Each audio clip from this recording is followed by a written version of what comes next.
अंतर मन में ज्योति जगा लो, होगा दूर अंधेरा।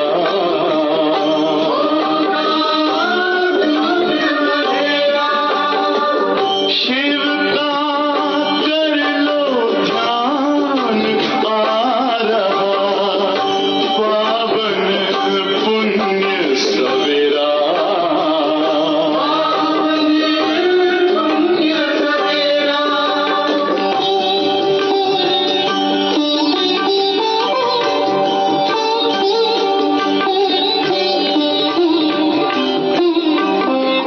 ओम शांति। आज 2 अक्टूबर 2023 के बाबा के महावाक्य हैं।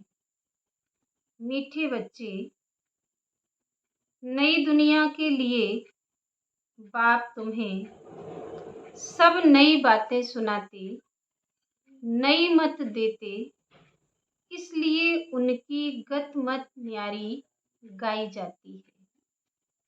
प्रश्न है, रहमदिल बाप सभी बच्चों को किस बात में सावधान कर ऊंच तकदीर बना देते हैं? उत्तर है, बाबा कहते, बच्चे, ऊंच तकदीर बनानी है तो सर्विस करो। अगर खाया, सोया, सर्विस नहीं की तो ऊंची तकदीर नहीं बना सकेंगे। सर्विस के बगैर खाना हराम है। इसलिए बाबा सावधान करते, सारा मदार पढ़ाई पर है। तुम ब्राह्मणों को पढ़ना और पढ़ाना है, सच्ची गीता सुनानी है। बाप को रहम पड़ता है, इसलिए हर बात की रोशनी देते रहते हैं। गीत है, जिस दिन से मिले हम तुम। ओम शांति। रूहानी बाप समझाते हैं, जब बच्चों को बेहद का बाप मिलता है तो हर एक बात नई सुनाते हैं, क्योंकि यह बाप नई दुनिया स्थापन करने वाला है। मनुष्य तो ऐसी नई बातें सुना ना सके। बाप, जिसको हेवनली गॉड फादर कहा जाता है, वह बेहद का बाप स्वर्ग की स्थापना करने वाला है। नरक की स्थापना करने वाला है रावण। 5 विकार स्त्री में, 5 विकार पुरुष में। वह हो गई रावण संप्रदाय। तो यह नई बात सुनाई ना। स्वर्ग बनाने वाला है परम पिता परमात्मा, जिसको राम कहते हैं। नरक बनाने वाला है रावण, जिसका चित्र बनाकर वर्ष वर्ष जलाते हैं। एक बार जल गया तो फिर उनका एफीजी देखने में थोड़ी ही आएगा। वह आत्मा जाकर दूसरा शरीर लेती है, फीचर्स आदि बदल जाते हैं। यह तो रावण के वही फीचर्स वर्ष वर्ष बनाते और जलाते रहते हैं। वास्तव में जैसे निराकार शिव बाबा का कोई फीचर नहीं, वैसे रावण का भी कोई फीचर नहीं। यह रावण तो विकार है। बाप यह समझाते हैं, मनुष्य भक्ति मार्ग में क्या चाहते हैं? भगवान आते ही हैं भक्ति का फल देने व रक्षा करने, क्योंकि भक्ति में दुख बहुत है। सुख है अल्पकाल क्षण भंगुर। भारतवासियों का बिल्कुल दुखी जीवन है। कोई का बच्चा मरा, कोई का देवाला निकला, जीवन तो दुखी रहता है। बाप कहते हैं, मैं आता हूँ सभी का जीवन सुखी बनाने, बाप आकर के नई बात बताते हैं, कहते हैं मैं आया हूँ स्वर्ग की स्थापना करने। वहां तुम विकार में नहीं जाएंगे। वह है निर्विकारी राज्य। यह है विकारी राज्य। अगर तुमको स्वर्ग का राज्य चाहिए तो वह बाप ही स्थापन करते हैं। नरक का राज्य रावण स्थापन करते हैं। तो बाप पूछते हैं तुम स्वर्ग में चलेंगी? बैकुंठ की महारानी महाराजा विश्व के मालिक बनेंगे। यह कोई वेद शास्त्र आदि की बातें नहीं है। बाप ऐसे नहीं कहते कि राम राम कहो व दर दर धक्के खाओ, मंदिरों तीर्थों आदि में जाओ व गीता भागवत आदि बैठकर पढ़ो। नहीं, सतयुग में तो शास्त्र आदि होते नहीं। तुम भल कितने भी वेद शास्त्र आदि पढ़ो, यज्ञ जप दान पुण्य आदि करो, यह है ही धक्के खाना। इनसे प्राप्ति कुछ भी नहीं। भक्ति मार्ग में कोई एम ऑब्जेक्ट नहीं है। मैं तुमको स्वर्ग का मालिक बनाने आया हूँ। इस समय सब नरकवासी हैं। अगर कोई को कहो तुम नरकवासी हो तो बिगड़ पड़ेंगे। वास्तव में तुम जानते हो नरक कलयुग को और स्वर्ग सतयुग को कहा जाता है। बाप बैकुंठ की बादशाही ले आए हैं। कहते हैं स्वर्ग का मालिक बनना है तो पवित्र जरूर बनना पड़ेगा। मूल बात सारी पवित्रता की है। कई मनुष्य कहते हैं हम पवित्र तो कभी नहीं रह सकते। अरे तुमको पावन बनाते हैं स्वर्ग में चलने के लिए। पहले वापिस शांति धाम में जाकर फिर स्वर्ग में आना है। सभी धर्म वालों को कहते हैं देह को छोड़ अशरीरी बनकर जाना है। इसलिए देह के अभिमान को तोड़ो। मैं क्रिश्चियन हूँ, बौद्धि हूँ, ये सब हैं देह के धर्म। आत्मा तो स्वीट होम में रहती है। तो अब बाप कहते हैं वापिस मुक्ति धाम में चलेंगी, वहां तुम शांति में रहेंगी। बताओ तुम वापिस कैसे चल सकते हो? मुझ बाप को और अपने स्वीट होम को याद करो। देह के सब धर्म छोड़ो। ये मामा है, काका है, चाचा है, इन सब देह के संबंधों को छोड़ो। अपने को देही समझो, मुझे याद करो। बस यह है मेहनत, और मैं कुछ नहीं सुनाता हूँ। शास्त्र आदि जो पढ़े हों वह सब छोड़ो। मैं नई दुनिया के लिए तुमको नई मत देता हूँ। कहा जाता है ना, ईश्वर की गत और मत न्यारी है। गति कहा जाता है मुक्ति को। बाप नई बात सुनाते हैं। मनुष्य भी जब सुनते हैं तो कहते हैं यहाँ तो नई बातें हैं, शास्त्रों की कोई बात नहीं। यूं तो है गीता की बात, परंतु मनुष्यों ने गीता को भी खंडन कर दिया है। मैंने तो गीता पुस्तक कुछ भी नहीं उठाई, वह तो बाद में बनती है। मैं तुमको ज्ञान सुनाता हूँ। ऐसे कभी कोई नहीं कहेंगे कि तुम मेरे सिकिलधे बच्चे हो। यह निराकार परमात्मा ही कहते हैं। निराकार आत्माओं से बात करते हैं। आत्मा सुनती है। यह शरीर है, आर्गन्स। यह बात कभी कोई समझते नहीं। वह मनुष्य को सुनाते हैं। यह परमात्मा बैठ आत्माओं को सुनाते हैं। हम आत्माएं सुनती हैं इन कानों द्वारा। तुम जानते हो, परम पिता परमात्मा बैठ समझाते हैं। मनुष्य तो ये वंडर खाते हैं, भगवान कैसे समझाएगा, वह तो समझते हैं। श्री कृष्ण भगवानो वाच। अरे, श्री कृष्ण तो देहधारी है, मैं तो देहधारी नहीं, मैं विदेही हूँ और विदेही आत्माओं को सुनाता हूँ। तो यह नई बातें सुनने से मनुष्य चकित हो जाते हैं।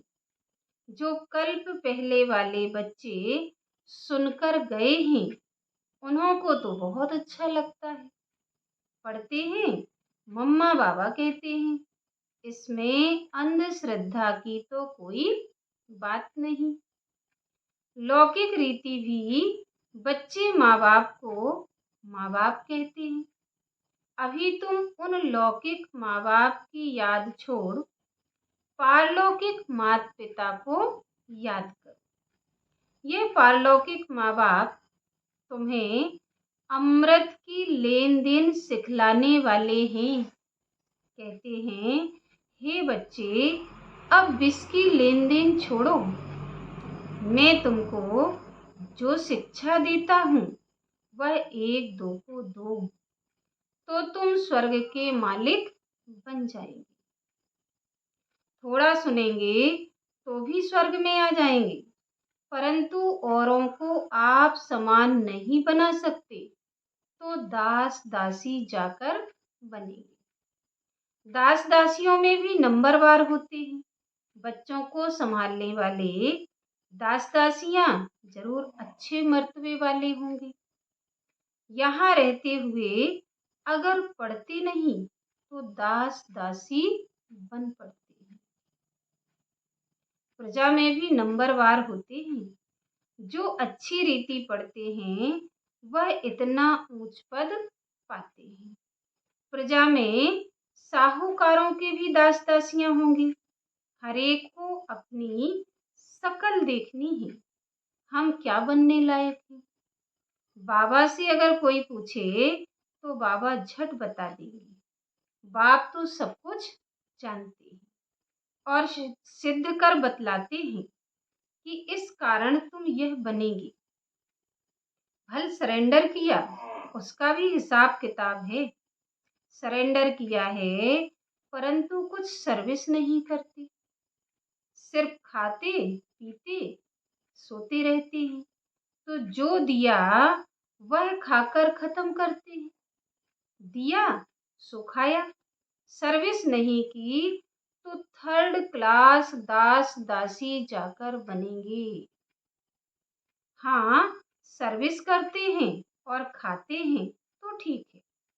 धंधा कुछ नहीं करते तो खा खा कर खत्म कर देते हैं, फिर और भी बोझा चढ़ जाता है।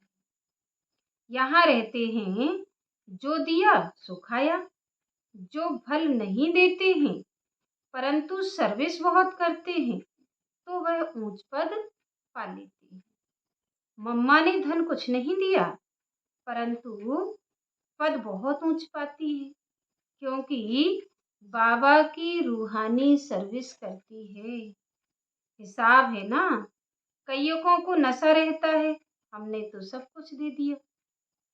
सरेंडर हुए हैं परंतु खाते भी तो हो ना। बाबा मिसाल तो सब बताते हैं। सर्विस नहीं की, खाया और खलास किया। कहते हैं ना, जिन सोया तिन खोया। 8 घंटा सर्विस करने बिगर खाना हराम है। खाते रहेंगे तो जमा कुछ नहीं होगा, फिर सर्विस करनी पड़ेगी। बाप को तो सब बतलाना पड़ता है ना। जो कोई ऐसे नहीं कहे कि हमको बतलाया क्यों नहीं। बाबा ने सब कुछ दिया और फिर सर्विस भी करते रहते हैं, तो ऊंच पद भी है। सरेंडर हुए और बैठ खाया, सर्विस नहीं की तो क्या बनेगा। श्रीमत पर चलते नहीं। बाबा खास समझा रहे हैं, ऐसे नहीं कि पिछाड़ी को कहें कि हमारा पद ऐसा क्यों हुआ। तो बाप समझाते हैं, सर्विस ना करना, मुफ्त में खाना, उसका नतीजा कल्प कल्पांतर का यह हो जाएगा।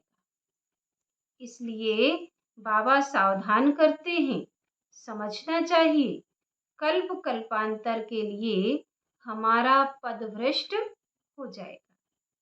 बाबा को रहम पड़ता है, इसलिए हर बात की रोशनी देते रहते हैं। सर्विस नहीं करेंगे तो ऊंच पद पा नहीं सकेंगे। जो गृहस्थ व्यवहार में रहते सर्विस करते हैं, उनका पद बहुत ऊंच है। सारा मदार पढ़ाई और पढ़ाने वाले पर है। तुम ब्राह्मण हो, तुमको सच्ची गीता सुनानी है। वह तो कच्छ में कुर्रम उठाती है, तुम्हारे कच्छ में कुछ नहीं। तुम हो सच्चे ब्राह्मण, तुमको सच सुनाना है, सच्ची प्राप्ति करानी है, और सबने घाटा ही दिलाया है। इसलिए लिखा जाता है वह सब झूठ है। बाबा सच सुनाकर सचखंड का मालिक बनाते हैं। यह तो समझने की बात है। विश्व का मालिक बनना कम बात है क्या? सेंसिबल बच्चे जो होंगे वह तो प्लान बनाते रहेंगे। हम सोने की ईंटों का ऐसे ऐसे मकान बनाएंगे, यह करेंगे। साहूकार का बच्चा जैसे बड़ा होता जाएगा तो उनके ख्यालात चलेंगे, हम ऐसे करेंगे, यह बनाएंगे। तुम भी भविष्य में प्रिंस बनते हो तो शौक होगा ना, हम ऐसे ऐसे महल बनाएंगे जो और कोई का नहीं होगा। ये ख्यालात उनके चलेंगे जो अच्छी रीति पढ़कर पढ़ाते हैं। बादशाही तो होगी ना, तो बुद्धि में यह ख्यालात चलनी चाहिए, हम कितने नंबर से पास होंगे। बड़ा भारी स्कूल है, इसमें लाखों करोड़ों पढ़ेंगे, ढेर आएंगे। यह सब बातें बाप ही बैठ समझाते हैं। भगवान एक है, उनको ही माता पिता कहते हैं। वह आकर एडाप्ट करते हैं। कितनी गई बातें हैं। यह नया स्कूल है, नया पढ़ाने वाला है, कितनी अच्छी रीति समझाते हैं। झोली उनकी भरेगी जो लायक होंगे। बाप को याद करेंगे, माँ बाप को कभी कोई भूलता नहीं है। फिर संगम युगी बच्चे बाप को भूल कैसे सकते हैं? अच्छा, दुनिया धम चक्र में है और तुम बच्चे चुप हो। चुप में है शांति, शांति में है सुख। तुम जानते हो मुक्ति के बाद फिर है जीवन मुक्ति। तुम बच्चों को सिर्फ 2 अक्षर याद है, अलफ अल्लाह और वे बादशाही। सिर्फ एक अलफ को याद करने से बादशाही मिल गई, बाकी क्या बचा? बाकी रही छाछ। अलफ मिला, गोया मक्खन मिला, बाकी सब है छाछ। ऐसे है ना, हम चुप रहते हैं, जानते हैं, चुप रहकर हम श्रीमत पर चलते हैं। परंतु वंडर यह है कि बच्चे अलफ को भी पूरा याद नहीं करते, भूल जाते हैं। माया तूफान लाती है। बाप भी कहते हैं मनमना भव, मध्याजी भव। गीता में अक्षर है, तो तुमको गीता वालों से अर्थ पूछना चाहिए ना कि मनमना भव, मध्याजी भव का अर्थ क्या है। बाप कहते हैं मुझे याद करो तो तुमको बादशाही मिलेगी। सब देह के धर्म छोड़ देही बन जाओ और बाप को याद करो तो बादशाही मिलेगी। ग्रंथ में भी कहते हैं जपो अलफ को तो बादशाही मिलेगी। सचखंड की राजाई मिलती है। हम दुनिया से बिल्कुल न्यारे हैं और कोई भी ऐसे नहीं कहेंगे। बाप तुम्हें नई बातें सुनाते, बाकी सब पुरानी बातें ही सुनाते। बाकी सब पुरानी बातें सुनाते हैं। बात बड़ी सहज है, अलग के बनो तो बादशाही मिलेगी, फिर भी पुरुषार्थ तो करना पड़े। आप सामान बनाने की कितनी सर्विस करेंगे, उतना फल मिलेगा। मनुष्य ना अलग को जानते, ना बे को जानते हैं। बे माना बादशाही का मक्खन। श्री कृष्ण के मुख में मक्खन दिखाते हैं ना, जरूर स्वर्ग की स्थापना करने वाले ने ही बादशाही दी होगी। अच्छा, मीठे मीठे सिकील बच्चों प्रति माता पिता बाप दादा का याद प्यार और गुड मॉर्निंग। रूहानी बाप की रूहानी बच्चों को नमस्ते। धारणा के लिए मुख्य सार है। पहला, वापिस स्वीट होम घर जाना है, इसलिए देह के धर्मों और संबंधों को भूल स्वयं को देही समझना है, इसी अभ्यास में रहना है। दूसरा, बाप की जो शिक्षाएं मिलती हैं वह दूसरों को देनी है। आप सामान बनाना है, 8 घंटे सर्विस जरूर करनी है। वरदान है, शुद्ध फीलिंग द्वारा फ्लू की बीमारी को खत्म कर वरदानों से पलने वाले सफलता मूर्त भाव। सभी बच्चों को बाप दादा की श्रेष्ठ मत है, बच्चे सदा शुद्ध फीलिंग में रहो। मैं सर्वश्रेष्ठ अर्थात कोटों में कोई आत्मा हूँ। मैं देव आत्मा, महान आत्मा, विशेष पाठधारी आत्मा हूँ। इस फीलिंग में रहो तो व्यर्थ फीलिंग का फ्लू नहीं आ सकता। जहाँ यह शुद्ध फीलिंग है वहाँ अशुद्ध फीलिंग नहीं हो सकती। इससे फ्लू की बीमारी से अर्थात मेहनत से बच जाएंगे और सदा स्वयं को ऐसा अनुभव करेंगे कि हम वरदानों से पल रहे हैं, सेवा में सफलता पा रहे हैं। स्लोगन है, संगम युगी मर्यादा पुरुषोत्तम बनना है, यही ब्राह्मण जीवन का श्रेष्ठ लक्ष्य है। संगम युगी मर्यादा पुरुषोत्तम बनना है, यही ब्राह्मण जीवन का श्रेष्ठ लक्ष्य है।